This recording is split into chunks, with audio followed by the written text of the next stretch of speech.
Hello, Happy New Year and welcome to News Review, the first one of 2021. I'm Neil, joining me is Tom. Hi there, Tom. Hi Neil, and hi to our audience. Happy New Year. Today's story is about President Trump concerning his recent phone call about the US election. Okay, well, if you want to test yourself on this vocabulary that we cover in the programme, you can find a quiz on our website, bbclearningenglish.com. Now let's hear some more about that story from this BBC News report. The US Vice President-elect Kamala Harris has accused Donald Trump of a bald-face abuse of power after he was recorded trying to persuade Georgia's Secretary of State to overturn his electoral loss there. The Washington Post released extracts of an hour-long conversation in which Mr. Trump called on the Republican Brad Raffensperger to recalculate the results. So the story is about US President Donald Trump, who lost last year's US presidential election. He's due to leave office this month. Trump was recorded making a phone call to a politician in Georgia. In this phone call, Trump asked the politician to give him extra votes so that he can challenge the results of the election. Many people, including Vice President-elect Kamala Harris, call this an abuse of power.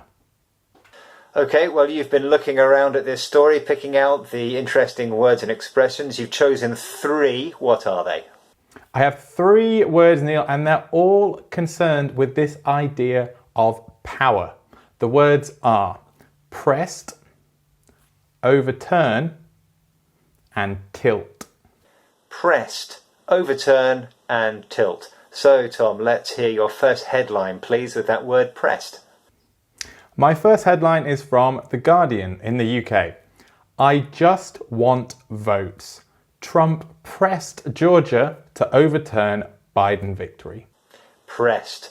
Tried to persuade someone to do something.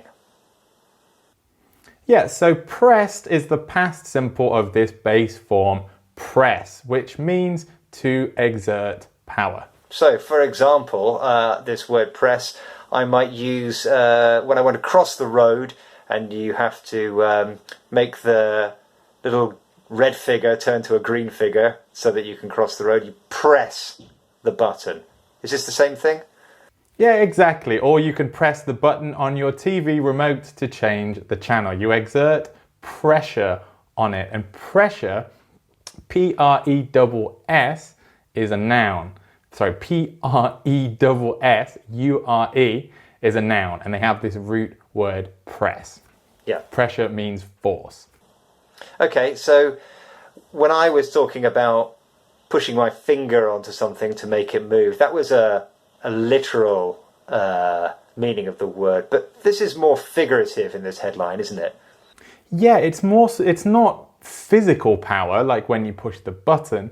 It's political power here. So the headline is about Donald Trump applying force or applying pressure to try and make the Georgia politician do something for him. Okay.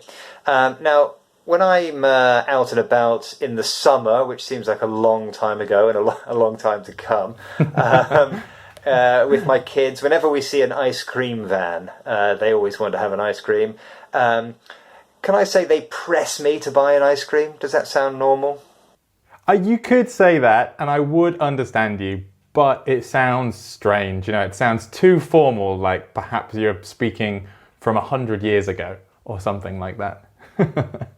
So press, we would usually use for more serious situations, like the results of a democratic election, very serious. Yeah. Children buying ice creams, not so serious. That's what you think. Okay, let's have a summary.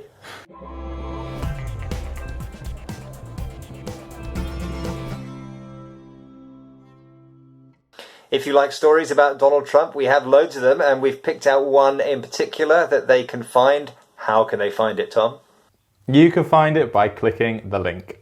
Okay, now let's have a look at your next headline. My next headline is from the US, from Fox News. It says, Trump urges Georgia election official to overturn Biden's win in the state. Overturn, change or reverse a decision or ruling.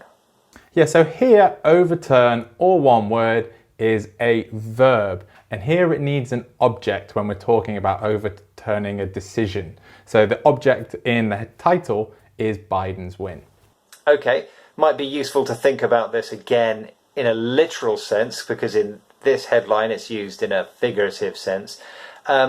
Once a week we put out our rubbish bins here, and often in the morning I notice that there's food waste all over the ground because there are foxes, and the foxes overturn the bins. They do, especially at Christmas. Yeah. So yeah, overturn in the physical sense means to kind of flip things over or turn them over everywhere. You noticed I used the phrasal verb there as well, to turn over, which is a more informal way of saying exactly the same thing. Yeah, interesting, isn't it? There's this word overturn, which is more formal, and then there's turn over, which contains the same elements but in reverse and as two words, as a phrasal verb, and that's more informal. So that's the main difference, isn't it? Yeah, and as a rule, phrasal verbs are generally more informal than a sort of direct verb like this. Okay, let's have a summary.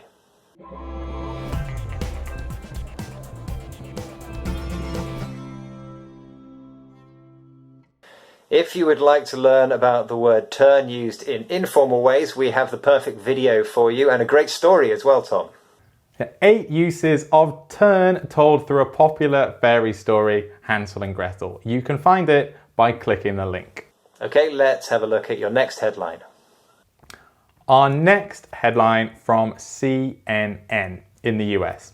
It says, in call, Trump demands Georgia officials find vote to tilt election. And the word is tilt. Tilt, unbalance or change in favour of someone or something. Yeah, so tilt this has this key idea of not being balanced. You gave us a good example in rehearsal, Neil. Can you tell us? Yeah, okay. So have you ever been on a ship or a boat, Tom? I have, yes. In bad weather? Yeah. Yeah. The ship is not balanced, is it? It tilts from one side to the other.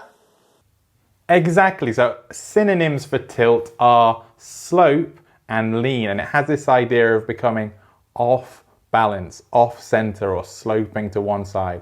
I'm demonstrating with this pad of paper here. It's tilting to one direction. Yes, and balance really is the key to understanding this word tilt, isn't it? Both in the literal sense, like the ship I talked about, but also in a figurative sense. Yeah, in the figurative sense, we're talking about almost like a balance of power. So Trump is trying to, according to the report, Trump is trying to unbalance the result of the US election. Now, he's hoping that this will tilt things in favour of him. Yeah, and favour is a word often used with tilt. Yeah, tilt in favour. There are two very common words we use with tilt, and these are tilt towards or tilt against. So if you tilt towards something, you favour it. This is positive.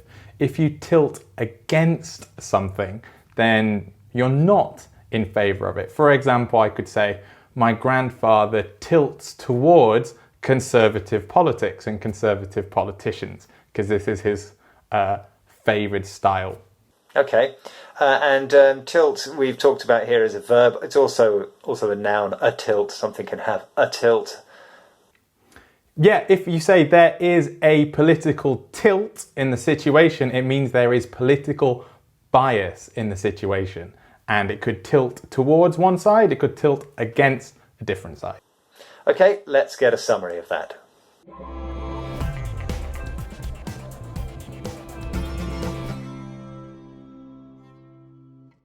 Time now, Tom, for a recap of our vocabulary, please. A recap of today's vocabulary. We had pressed, tried to persuade someone to do something. Overturn, change or reverse a decision or ruling. And tilt, unbalance or change in favour of someone or something. Don't forget to test yourself on this vocabulary on our website, bbclearningenglish.com, and you can find us all over social media. Thanks for joining us. See you next time. Goodbye. See you next time. Happy New Year.